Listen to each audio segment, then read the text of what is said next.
Hello दोस्तों, स्वागत है आपका आपके YouTube channel all exam GK fun में। दोस्तों, मैं अपने चैनल के नाम में थोड़ा सा परिवर्तन किया हूँ। अब ये ऑल एग्ज़ाम जीके की जगह ऑल एग्ज़ाम जीके फन हो गया है।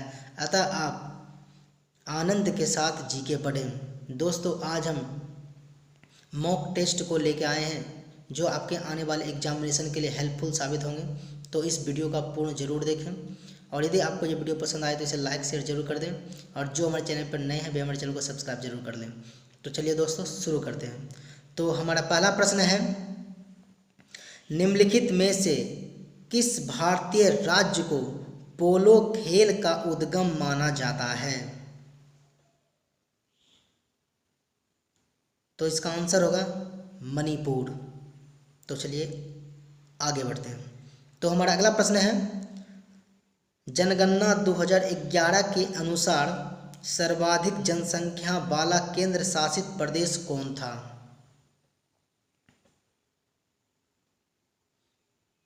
तो इसका आंसर होगा दिल्ली। तो चलिए आगे बढ़ते हैं। तो हमारा अगला प्रश्न है, अपील की सुनवाई में ग्राम कचहरी में न्यूनतम पंचों की गणपूर्ति नियमित क्या होनी चाहिए?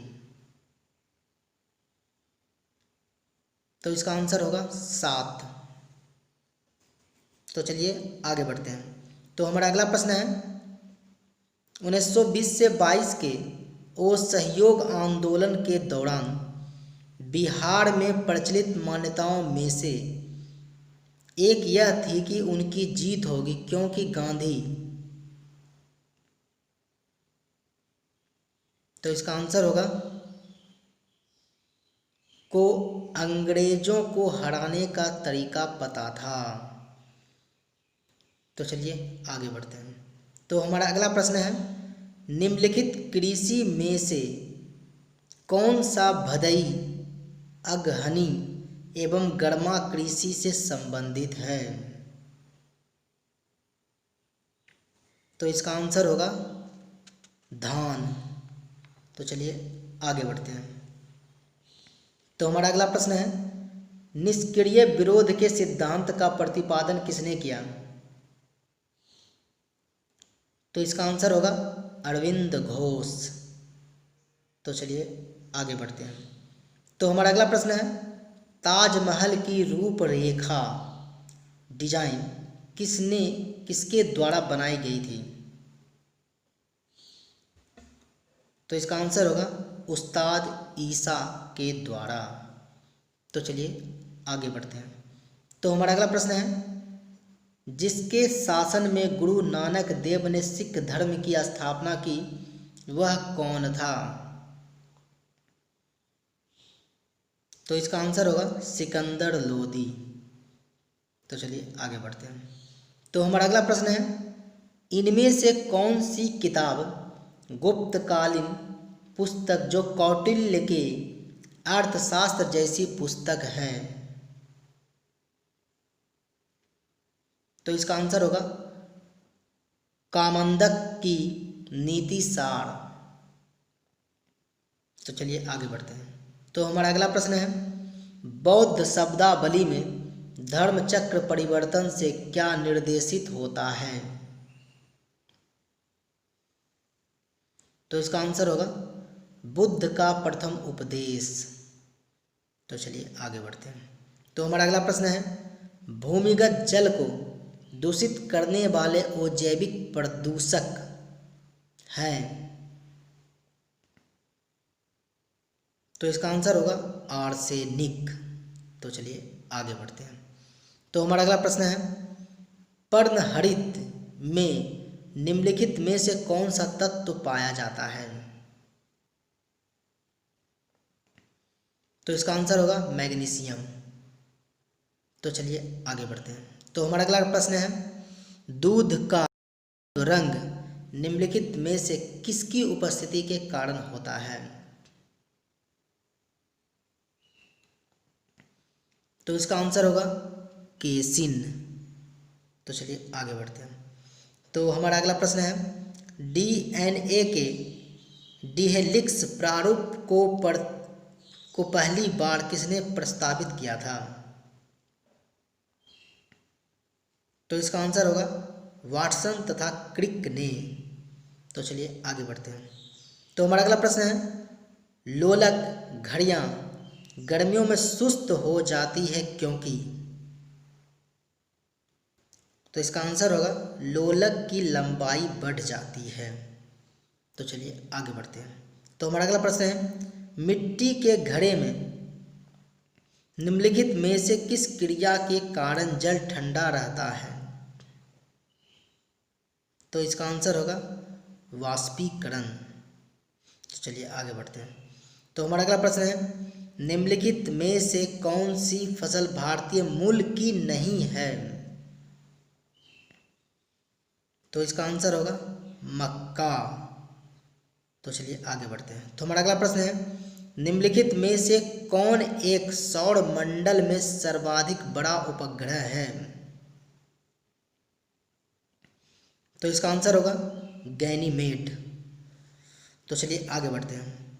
तो हमारा अगला प्रश्न है, भारत के किस वायसराय की हत्या अंडमान निकोबार द्वीप समूह में भ्रमण के दौरान एक दंडित अपराधी द्वारा की गई थी। तो इसका आंसर होगा लॉर्ड मेयो की। तो चलिए आगे बढ़ते हैं। तो हमारा अगला प्रश्न है, अंतरिक्ष में भेजा गया भारत का प्रथम उपग्रह था। तो इसका आंसर होगा आर्यभट्ट। तो चलिए आगे बढ़ते हैं। तो हमारा अगला प्रश्न है, इको मार्क उन भारतीय उत्पादों को दिया गया है जो। तो इसका आंसर होगा पर्यावरण के प्रति मैत्रीपूर्ण हो। तो चलिए आगे बढ़ते हैं। तो हमारा अगला प्रश्न है, भारत के मुख्य निर्वाचन आयुक्त की पदावधि क्या है। तो इसका आंसर होगा 6 वर्ष या 65 वर्ष की आयु तक, जो भी पहले हो। तो चलिए आगे बढ़ते हैं। तो हमारा अगला प्रश्न है, निम्नलिखित में से किसकी संस्तुति पर भारतीय संविधान में मूल कर्तव्य शामिल किया गया है। तो इसका आंसर होगा स्वर्णशीष समिति की। तो चलिए आगे बढ़ते हैं। तो हमारा अगला प्रश्न है, किस सदन के सदस्यों द्वारा बहुमत से अविश्वास प्रस्ताव होने पर मंत्रिपरिषद को त्याग पत्र देना पड़ेगा। तो इसका आंसर होगा लोकसभा के। तो चलिए आगे बढ़ते हैं। तो हमारा अगला प्रश्न है, भारतीय संसद में निम्नलिखित में से कौन शामिल है। तो इसका आंसर होगा राष्ट्रपति एवं दोनों सदन। तो चलिए आगे बढ़ते हैं। तो हमारा अगला प्रश्न है, निम्नलिखित में से कौन सा एक सही सुमेलित नहीं है। तो इसका आंसर होगा ऑप्शन सी। तो चलिए आगे बढ़ते हैं। तो हमारा अगला प्रश्न है, निम्नलिखित में से कौन सा क्षेत्र ज्वारीय ऊर्जा उत्पादन का प्रमुख क्षेत्र है। तो इसका आंसर होगा खंभात की खाड़ी। तो चलिए आगे बढ़ते हैं। तो हमारा अगला प्रश्न है, भारत में अधिकांश प्राकृतिक गैस का उत्पादन निम्नलिखित में से कहाँ से किया जाता है। तो इसका आंसर होगा बम्बई हाई से। तो चलिए आगे बढ़ते हैं। तो हमारा अगला प्रश्न है, अपने प्रदूषकों के कारण निम्नलिखित में से कौन सी नदी जैविक मरुस्थल कहलाती है। तो इसका आंसर होगा दामोदर। तो चलिए आगे बढ़ते हैं। तो हमारा अगला प्रश्न है, निम्नलिखित में से कौन सी खरीफ फसल नहीं है। तो इसका आंसर होगा डी सरसों। तो चलिए आगे बढ़ते हैं। तो हमारा अगला प्रश्न है, निम्नलिखित में से कौन सही सुमेलित है। तो इसका आंसर होगा ऑप्शन सी। तो चलिए आगे बढ़ते हैं। तो हमारा अगला प्रश्न है, राम मोहन राय को राजा की उपाधि किसने दी थी। तो इसका आंसर होगा अकबर द्वितीय ने। तो चलिए आगे बढ़ते हैं। तो हमारा अगला प्रश्न है, निम्नलिखित युग्मों में कौन एक सही सुमेलित नहीं है? तो इसका आंसर होगा कर्पूर मंजरी हर्ष। तो चलिए आगे बढ़ते हैं। तो हमारा अगला प्रश्न है, राष्ट्रीय आदिवासी नृत्य महोत्सव का आयोजन 27 से 29 दिसंबर 2019 के दौरान कहाँ किया गया? तो इसका आंसर होगा रायपुर छत्तीसगढ़। तो चलिए आगे बढ़ते हैं। तो हमारा अगला प्रश्न है, रॉलेट एक्ट पारित हुआ था? तो इसका आंसर होगा 1919 ईस्वी में। तो चलिए आगे बढ़ते हैं। तो हमारा अगला प्रश्न है, संविधान में मंत्रिमंडल शब्द का एक ही बार प्रयोग हुआ है और यह, तो इसका आंसर होगा अनुच्छेद 352 में है। तो चलिए आगे बढ़ते हैं। तो हमारा अगला प्रश्न है, राज्यसभा को अस्थाई सदन कहते हैं क्योंकि? तो इसका आंसर होगा इसे विघटित नहीं किया जा सकता। तो चलिए आगे बढ़ते हैं। तो हमारा अगला प्रश्न है, निम्नलिखित राजवंशों में किसका उल्लेख संगम साहित्य में नहीं हुआ है? तो इसका आंसर होगा कदम्ब। तो चलिए आगे बढ़ते हैं। तो हमारा अगला प्रश्न है, संयुक्त राष्ट्र महासभा यूएनओ के 74वें सत्र के अध्यक्ष के रूप में किसे चुना गया?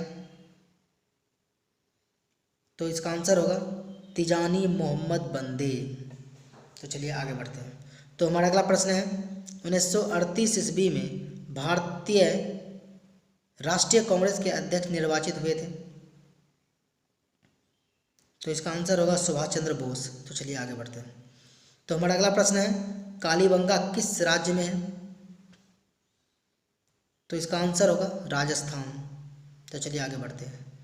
तो हमारा अगला प्रश्न है, निम्नलिखित में से किस नदी पर हीराकुंड बहुउद्देशीय परियोजना का निर्माण हुआ है? तो इसका आंसर होगा महानदी। तो चलिए आगे बढ़ते हैं। तो हमारा अगला प्रश्न है, निम्नलिखित में से कौन सा विश्व का सबसे बड़ा उष्ण मरुस्थल है?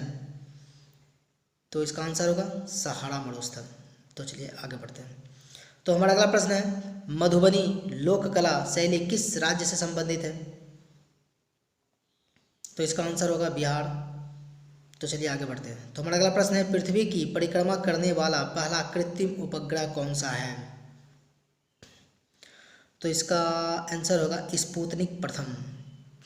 तो चलिए आगे बढ़ते हैं। तो हमारा अगला प्रश्न है, निम्नलिखित में से कौन सी घटना सबसे पहले हुई है? तो इसका आंसर होगा प्रथम एंग्लो सिख युद्ध। तो चलिए आगे बढ़ते हैं। तो हमारा अगला प्रश्न है, बुद्ध किस वंश से संबंधित है? तो इसका आंसर होगा शाक्य। तो चलिए आगे बढ़ते हैं। तो हमारा अगला प्रश्न है, सिंधु घाटी सभ्यता के शहरों की गलियां थी?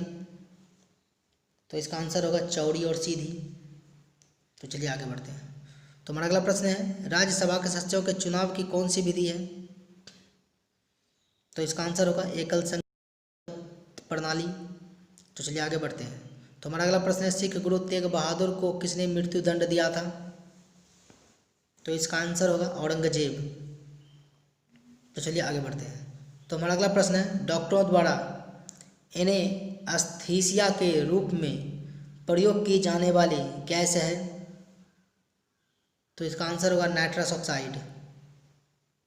तो चलिए आगे बढ़ते हैं। तो हमारा अगला प्रश्न है, निम्नलिखित में से कौन सा पदार्थ साबुन बनाने में प्रयोग होता है? तो इसका आंसर होगा वनस्पति तेल। तो चलिए आगे बढ़ते हैं। तो हमारा अगला प्रश्न है, तेल एवं प्राकृतिक गैस आयोग ओएनजीसी कब स्थापित हुआ था? तो इसका आंसर होगा 1956 ईस्वी में। तो चलिए आगे बढ़ते हैं। तो हमारा अगला प्रश्न है, टरबाइन या डायनामो से बिजली प्राप्त करने में किस ऊर्जा को विद्युत ऊर्जा में परिवर्तित करते हैं?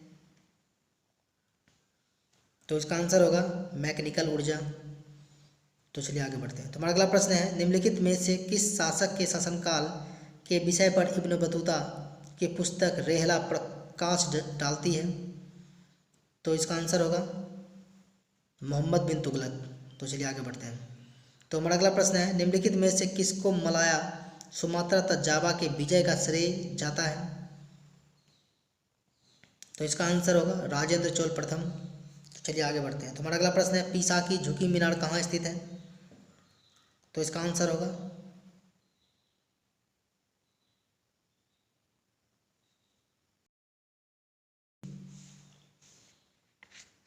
तो चलिए आगे बढ़ते हैं। तो हमारा अगला प्रश्न है, निम्नलिखित में से किसके अंतर्गत पंचायती राज प्रणाली की व्यवस्था की गई है? तो इसका आंसर होगा राज्य के नीति निर्देशक सिद्धांत। तो चलिए आगे बढ़ते हैं। तो हमारा अगला प्रश्न है, मुंडाओं ने विद्रोह खड़ा किया। तो इसका आंसर होगा 1894 से 1900 ईस्वी में। तो चलिए आगे बढ़ते हैं। तो हमारा अगला प्रश्न है, चित्तौड़ का कीर्ति स्तंभ किसने बनवाया था? तो इसका आंसर होगा राणा कुंभा। तो चलिए आगे बढ़ते हैं। तो हमारा अगला प्रश्न है, हड़प नीति किस गवर्नर ने अपनाई थी? तो इसका आंसर होगा डलहौजी। तो चलिए आगे बढ़ते हैं। तो हमारा अगला प्रश्न है, भारत के दक्कन क्षेत्र में पाई जाने वाली मिट्टी है? जलोढ़ मिट्टी। तो चलिए आगे बढ़ते हैं। तो हमारा अगला प्रश्न है, तक्षशिला का प्राचीन शहर किस नदियों के बीच स्थित है? तो इसका आंसर होगा सिंधु और झेलम। चलिए आगे बढ़ते हैं। तो हमारा अगला प्रश्न है, निम्नलिखित में से किस राज्य में जनसंख्या का सबसे विरल बसाव पाया जाता है? तो इसका आंसर होगा सिक्किम। चलिए आगे बढ़ते हैं। तो हमारा अगला प्रश्न है, भारत में कौन सा राज्य सर्वाधिक अभ्रक उत्पादन करता है? तो इसका आंसर होगा आंध्र प्रदेश। तो चलिए आगे बढ़ते हैं। तो हमारा अगला प्रश्न है, बिहार में निम्नलिखित में से कौन सा ब्रिटिश भारत में रियासत था? तो इसका आंसर होगा गिद्धौर। तो इतनी सारी जानकारी हमें आज इस प्रश्न से प्राप्त हुई है। तो दोस्तों, यदि आपको हमारा वीडियो पसंद आया हो तो इसे लाइक कर दें, दोस्तों में शेयर कर दें, और जो हमारे चैनल पर नए हैं वे हमारे चैनल को सब्सक्राइब जरूर कर दें, क्योंकि मैं प्रतिदिन इसी तरह के टॉप क्वेश्चन को लेकर आता हूं। तो दोस्तों, इस वीडियो में फिलहाल इतना ही। मिलते हैं अगले वीडियो में, तब तक के लिए गुड बाय। आपका दिन शुभ हो।